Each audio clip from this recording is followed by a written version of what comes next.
Hello everyone, Namaste. I am starting my YouTube journey with most popular debate which is feminism. हम सबको कहीं ना कहीं ये लगता है कि फेमिनिज्म विचारधारा का उद्भव पश्चिमी देश में हुआ है, लेकिन ये गलत है।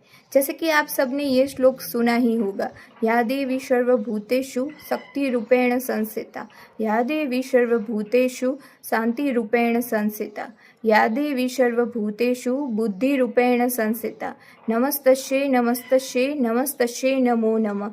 यानी कि इस श्लोक में हम जब शक्ति की बात करते हैं तो शक्ति का प्रतीक हम माँ दुर्गा को मानते हैं, शांति का प्रतीक हम माँ लक्ष्मी को और बुद्धि का प्रतीक हम माँ सरस्वती को मानते हैं। यानी कि हमारे धर्म में स्त्रियों का सम्मान ही नहीं बल्कि स्त्रियों को देवी के रूप में पूजा जाता है।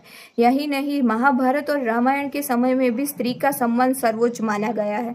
जैसे कि महाभारत के युद्ध का कहीं ना कहीं कारण द्रौपदी का अपमान था, रावण की लंका जल गई, उसका अंत हो गया, उसका कारण भी कहीं ना कहीं एक स्त्री की मर्यादा का उल्लंघन था। और अगर हम बात करें वैदिक युग की, तो वैदिक युग में भी बहुत सारी ऐसी स्त्रियां थी जो शास्त्रार्थ में संस्कृत में इतनी निपुण थी कि ग्रंथों में कई सारे श्लोक उन्होंने दिए हैं, जैसे कि गार्गी, अपाला, लोपामुद्रा। तो ये सब अगर हम देखें तो ये सब कुछ हमारे धर्म में, हमारी संस्कृति में लाखों हजारों सालों से चलता आया है। तो ये सब हमें कहीं और सीखने जाने की ज़रूरत बिल्कुल नहीं है, सिर्फ ज़रूरत है तो हमें हमारे धर्म और हमारे संस्कृति को जानने की।